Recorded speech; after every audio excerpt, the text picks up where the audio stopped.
Greetings hobbyists, this is Artisans of Vool, and in this video we're taking an icon or symbol and either embossing or engraving it onto an STL using entirely free tools.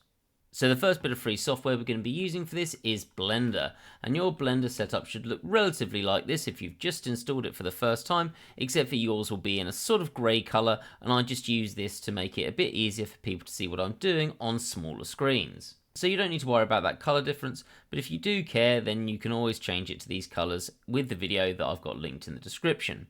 If this is your first time using Blender, you might want to check out my Master Blender Basics playlist, especially the navigation and object mode videos. That will set you up with everything you need for this video. So for this, we're going to use some free tools within Blender and then one other piece of software. So the first thing I'm going to do is delete out this cube and I'm going to bring in my STL. I've got a few STLs that I've designed and we're just going to use this thigh plate for now. Drag it in, click import STL, and you probably won't be able to see it exactly, and that's going to be a bit annoying to you. Well, if you come over to the object outliner, which is up here, click on the object you want to zoom to, and then put your mouse back to the main screen, and click the decimal place on your number pad, it should take you straight to this object. And what we're going to do is move it to the center just to make things easier, and then we'll deal with getting our icon and transforming that into something 3D as easily as possible. Now for this, we're going to use a couple of free tools that you can get in Blender. So Blender doesn't have all of the tools automatically there. You can add extra ones in, and that's done so it's not too big when you download it. So go to Edit and Preferences, come to Get Extensions, and we're going to use two free extensions. Just type in None, and we're going to use this extension called ND. So click Install for that. And then we're going to use one called 3D Viewport Pie Menus, and click Install on that as well. Now I installed those just to make it so I could show you how they come up, but I can't remember exactly what's already included on with the 3D viewport. So go to your add-ons. Now that you've installed it, it becomes an add-on. So 3D viewport pies menu, and what we're going to do is just scroll down here, and you want to make sure that you've got, let's get rid of that and that. You want the set origin ticked on, and that's the only one that we really care about here. So just make sure that other one's on. But there are other things that you can play around with here. Save your preferences as if it was an auto-saving, and then close this. And the first thing we're going to do is get this to the center of our world. So click on whatever STL it is you want to add your icon to, click Ctrl Alt and X, and then we're going to move origin to geometry. And you'll see that I've got this blue dot to make it easier to see the origin. Yours will be a sort of orangey color if you haven't changed your setup. And then with that still selected, click Shift and S, and then we're going to move our selection to the cursor. So that brings it relatively to the middle. Then we need to find our symbol that we want to add on to this object. Now I'm working on some Viking themed models at the moment, so I found this bit of Celtic knotwork that I want to add to this thigh plate. So we could just drag this in and start tracing around it. You can find videos for that online, but we're going to do something much easier and just convert this into an SVG. And I've recently found some really nice software for doing this, which is better than what I've used previously. So go online and we want the atom, ATOMM.com craft lab, and you should find a website that looks like this. I don't know if you have to sign up for this. I've signed up and have access to this initially because I have a laser cutter, but it's going to be perfectly usable in Blender because it's just going to create an SVG for us. And this is entirely free to use. You do get credits for this, but you won't use any credits in this process. You can do this as much as you want. So scroll down from all tools and you want to find in the image editing this thing called Image Vectorizer. Click on that, and then you'll have this ready to go. And importantly, while at the top it says convert PNG and JPEG to SVG, if we have a look here, it actually supports a range of additional formats, including WebP, which whenever I download things, I seem to find more and more things coming in a WebP format. So this can deal with pretty much most of what we're going to throw at it. Find your file, and then just drag it into the upload box. This will open up a new window looking something like this, and you've got this vectorize option. If by accident you've clicked off of this, if you click on it again and then come to vectorize, you get this back up. You've got the option to turn on this advanced setting, which makes it more detailed. We're not going to need it for this, so we're just going to click confirm. And it's going to say, well, this will end up looking like this perfectly what we want. You have this option that can be useful depending on what you're doing to add an offset outline. You can see this just around it here. For a laser cutter, this would be what you then cut out afterwards. We're not going to bother with that. We're just going to click export and then download, and then you'll notice this is saving it as an SVG, and we can change our name for this if we want. I'm going to leave it with this horribly long name. Click save, and then it will download ready to go. Back to Blender, and now we've got this. So we've got it saved in our file, and we just once again drag it in, and we want to import this as an SVG. Now this will also look like you can't find it, and it's not that this has disappeared or is somewhere over here. It's SVGs come in very, very small. So what we're going to do is just hide our thigh blank for now, and select our SVG, and just click S, and just scale that up to something a bit bigger. Then we can bring back our thigh plate and check that it's about the right size.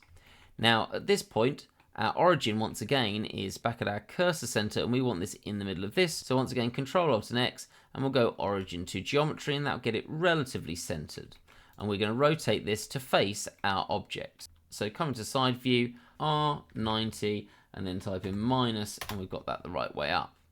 It's also going to come in with the color of whatever color we had it. So I think SVG store color. If you just come down here to our materials, you can delete that out to keep it the same color. So get this roughly positioned. So we're just going to go sort of here-ish for now. And then we're going to deal with this and get this ready for what we want to do. So at the moment, if we go into edit mode, so if I hit tab, we've got this, and it's a series of curve points. So you can see this here. Now we can edit this and move these around if we want to. And it gets relatively easy to edit in this format. But this isn't going to be very useful for what we want to do, bearing in mind that this is a curved surface. Now, if this was flat, we could just stick with it like this, come to our modifiers, and then solidify, and then we've got solidify here. We end up with this solid object, but you'll notice we do sometimes get these issues coming off of solidifying SVGs. So I'm just going to get rid of that for now, and then we're going to right-click, convert this to a mesh. Tab, and we can see that we've got a bit of a mess here. So we're going to hit A to select everything, X, and we want limited dissolve. Yours might come up with a list menu, but that's perfectly fine. And you'll notice that we've got rid of all of those additional lines that were going across our faces. Now at the moment, this is doing a max angle of 5, which is making this a bit blocky. I'm going to put that down to, let's say, 1, so it's much more rounded and probably where we want this to be. So at this point, we would be free to come here and type in solidify in our modifiers, solidify this out, and we could add this or boolean this out of our object if this was flat. Now here, we could probably get away with this, doing something like that. Let's up our thickness to make it even thicker, but this is going to be a bit messy here, and I'd rather it had this nice curve. So I'm just going to undo that. We're also going to Control and A and apply the scale so that our scaling here is not as exaggerated because we scaled this up. Don't worry about that if you're new to Blender, just accept that it needs to be done for this point. I've got loads of videos on scale if you're interested, just ask in the comments. But what we need to do is make this so that we can flex it around this object and get it slightly curved. Now there are lots of ways of doing this, but this is a relatively simple curve, so we're going to do this in the simplest way possible. But to do that, let's just get rid of this modifier here. We need some geometry, some lines for this to almost crease across. And this is the most complicated bit of what we're going to do today. So we're going to Shift A, Mesh, and bring in a plane, which is going to come in up there. We're going to come to Side View, G, R, 90, and then come to Front View, and we're just going to scale this up until it covers our symbol. So somewhere about there. So that looks about right. Now, if you're getting to the point where this in the background is getting out of the way, we can click this button to hide it. Or alternatively, you can click on just the objects you want and use the / button, and it will hide everything but them. And it will focus on just those, hiding everything else. So come back into front view, check this is about the right size. It is. Let's just check that it's pretty centered. There we go. And then we're going to come out of X-ray mode. Shift and Z is what I'm getting to go into X-ray mode. Probably should mention that. And then tab into edit mode. Press Control and R towards the top to get some edges. And you'll notice I've got this yellow line. And I'm just going to scroll this up until I get a decent number of cuts. I'm going to go with 32. And you can see the number of cuts just here. Click. and then right click to get it centered, and then I'm going to hit 3 to go into face mode, A to select everything, and then X, and then we're going to remove only faces. So that's going to be what we want. We're basically going to convert, we're going to put all of these lines, these edges here, onto this object. So select this object, the object that we want to go into, tab into edit mode, come into the view that we want to cut it up into, so come into a front view, and then we're going to hold down Control and click on the plane. So we're in edit mode for the curve, Control click on the plane, mesh, knife project, and then that has done what we wanted. We can now see all of these lines have been added on this. Tab back into object mode, and we can delete out our plane, and we can press / to bring back the rest of our object. Now we're going to do exactly what we did earlier. We're going to come here and solidify, and then we're going to get a bit more thickness, something about there, and then we're going to deform this in a way that's going to create this sort of arched shape.